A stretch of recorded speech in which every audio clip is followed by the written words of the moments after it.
ગુજરાતમાં લાંબા સમય બાદ ફરી કોરોનાએ દેખા દીધી છે। 2 દિવસ પહેલા જ અમદાવાદમાં 2 કોરોનાના કેસ સામે આવ્યા હતા અને ત્યારબાદ વડોદરાની સયાજી હોસ્પિટલમાં છેલ્લા 24 કલાકમાં 3 દર્દીઓ કોવિડના અને 2 દર્દીઓ સ્વાઇન ફ્લૂના સારવાર લઈ રહ્યા છે। કોવિડના 3 કેસ સામે આવતા હોસ્પિટલનું તંત્ર દોડતું થયું છે।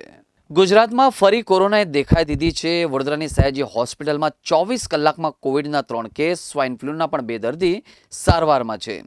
વડોદરામાં લોકસભા 2024 અને વાઘોડિયા બેઠક પર પેટા ચૂંટણીની તૈયારીઓ ચાલી રહી છે। ચૂંટણી તંત્ર અધિકારીઓના અભ્યાસ વર્ગમાં વ્યસ્ત છે, તો બીજી તરફ રાજકીય પાર્ટીઓ દ્વારા ચૂંટણીને લઈને વિવિધ સ્થળોએ મોટા સંમેલનો પણ થઈ રહ્યા છે। ત્યારે ગતરોજ શહેરના કોરોના પોઝિટિવ 2 દર્દીઓને એસએસજી હોસ્પિટલમાં દાખલ કરવામાં આવ્યા હતા। હાલ બેવડી ઋતુ ચાલુ હોવાથી શરદી ઉધરસના કેસો પણ વધી રહ્યા છે અને એવામાં કોરોનાના કેસ પણ આવી શકે છે, પરંતુ તેની ઘાતકતા ખૂબ જ ઓછી હશે। અગાઉની જેમ કોરોના પોઝિટિવ આવ્યા બાદ ઓક્સિજન ઘટવો અને શ્વાસ કથળવા જેવી સ્થિતિ સર્જાવાની શક્યતા નહીવત છે। ગુજરાતમાં લાંબા સમય બાદ ફરી કોરોનાએ દેખા દીધી છે। 2 દિવસ પહેલા જ અમદાવાદમાં 2 કોરોનાના કેસ સામે આવ્યા હતા। ત્યારબાદ વડોદરાની સયાજી હોસ્પિટલમાં છેલ્લા 24 કલાકમાં 3 દર્દીઓ કોવિડના અને 2 દર્દીઓ સ્વાઇન ફ્લૂના સારવાર લઈ રહ્યા છે। કોવિડના 3 કેસ સામે આવતા હોસ્પિટલનું તંત્ર પણ દોડતું થયું છે। હાલમાં ગરમીનો પ્રકોપ વધી ગયો છે। શિયાળાની ઠંડી પછી ઉનાળાની શરૂઆત થાય, પણ એકાએક ગરમીનો પારો ઉપર ચડી ગયો છે। 40 ડિગ્રી ખૂબ ટૂંક સમયમાં થઈ જશે એવું પણ કહેવાય રહ્યું છે। તો કેટલીક વિશેષ કાળજી આપણે સ્વાસ્થ્ય માટે રાખવાની જરૂરી છે। પહેલું સુખ તે જાતે ન રહ્યા, આપણે જાતે કાળજી આપણી રાખવાની છે। મિત્રો, પાણીજન્ય રોગચાળામાં નોંધપાત્ર વધારો થવાનો છે। પાણીજન્ય રોગચાળો એટલે જેમાં ટાઇફોઇડ, કમળો, ઝાડા ઉલટી, મરડો, આ બધા પાણીજન્ય રોગ કે જે પાણીના માધ્યમથી થતા હોય। સૌપ્રથમ એવો પ્રશ્ન થાય કે કેમ થતા હશે? તો વેકેશન પડે છે, બહારનું ખાવા પીવાનું સામાન્ય રીતે વધી જાય, લારી ઉપર આપણું ખાવાનું વધી જાય। આપણે જે પણ લારી પર ખાઈએ તો ત્યાં પ્રોપર ક્લીનલીનેસ એટલે સ્વચ્છતા છે કે નહીં એની હંમેશા પ્રાધાન્ય આપીએ। એનું પાણી વાપરે છે, એ પાણી પણ એટલું પ્યોર છે કે નહીં, ચોખ્ખું છે કે નહીં, એને પણ આપણે ધ્યાનમાં લઈએ તો ચોક્કસ આપણે આ બધી બીમારીથી બચી શકીશું। ત્યાર પછી વાયરસજન્ય રોગચાળો એ પણ ઉનાળાની શરૂઆતમાં જોવા મળે છે। વાયરસજન્ય રોગચાળો એટલે એમાં કોરોના, સ્વાઇન ફ્લૂ, ગાલપચોડું, આ બધા જ બીમારી એ વાયરસથી થતી બીમારી છે। ડેન્ગ્યુ, તો ચિકનગુનિયા, આ બધા જ આપણને વાયરસના પ્રકોપ પણ આ જ ઋતુમાં જોવા મળે છે। હાલમાં આપણે શરદી ખાંસીના કેસીસ પણ જોવા મળે છે।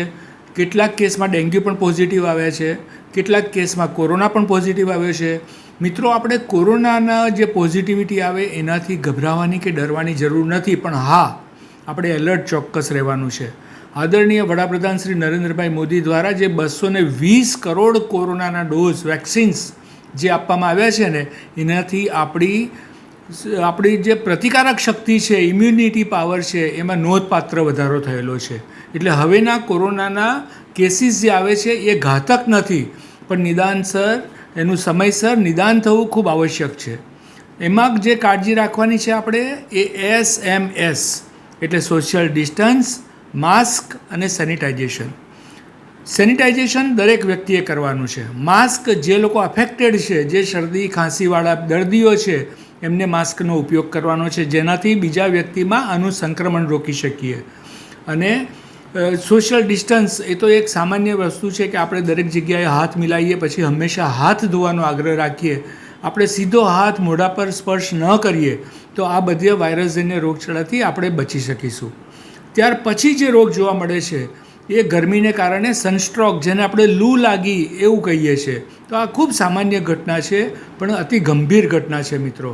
લૂ લાગવી એટલે શરીરનું તાપમાન એકદમ વધી જવું, કન્ફ્યુઝ માઇન્ડ થઈ જવું, અશક્તિ થવી, ચક્કર આવવા, માથું દુખવું અને ઘણા અંશે તો આગળ જતાં એ બેભાન પણ દર્દી થઈ જાય છે। તો જ્યારે પણ આપની આસપાસ કે આપના સર્કલમાં આ રીતના કેસીસ જોવા મળે તો સૌ પ્રથમ આપ 108માં કોલ કરો। 108 આવે ત્યાં સુધી શરીરને આપણે કોઈપણ ઠંડકવાળી જગ્યાએ, પંખા નીચે અથવા એસીમાં એને શિફ્ટ કરીએ।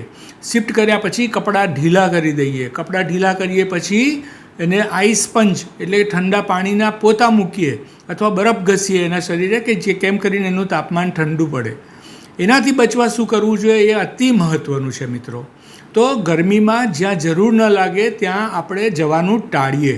ઇમરજન્સી ના હોય તો આપણે ન જઈએ. બપોરના 12થી સાંજના 4 સુધી ગરમીનો પ્રકોપ ખૂબ વધારે હોય છે. વિશેષ કરીને નાના બાળકોની ખૂબ કાળજી રાખીએ. નાના બાળકો, મોટી ઉંમરવાળા, સગર્ભા માતા, ધાત્રી માતા, આ લોકોએ વિશેષ કાળજી રાખવાની છે કે because they getting heat stroke very easily. So we have to be careful. એટલે આપણે એટલું સંભાળ રાખીએ.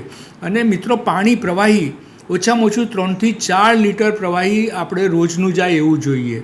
શેરડીનો રસ, છાશ, ફ્રૂટી જ્યુસીસ બધા જ.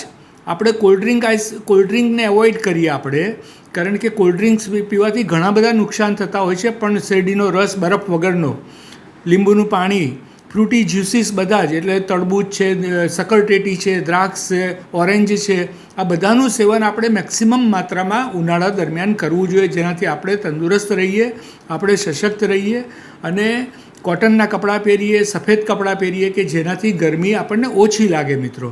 તો આટલી ખૂબ નાની નાની કાળજી રાખવાની છે. અને હા, આપણે તંદુરસ્ત રહીશું ને તો આપણું કુટુંબ તંદુરસ્ત રહેશે. આપણું કુટુંબ તંદુરસ્ત હશે તો આપણો વિસ્તાર, આપણો એરિયા તંદુરસ્ત રહેશે. અને આપણો એરિયા તંદુરસ્ત રહેશે ને તો આપણા બધાનો સંકલ્પ છે કે મારું વડોદરા તંદુરસ્ત વડોદરા, એક શ્રેષ્ઠ વડોદરા બનાવીએ. તો મિત્રો, આટલી કાળજી, ખૂબ નાની કાળજી રાખીએ અને ઉનાળામાં ખૂબ આનંદ લઈએ, ખૂબ મજા કરીએ. પણ હા, તંદુરસ્ત રહીને મજા કરીએ એવી સૌને માટે ઈશ્વરને પ્રાર્થના. અસ્તુ. વંદે માતરમ. ભારત માતા કી જય.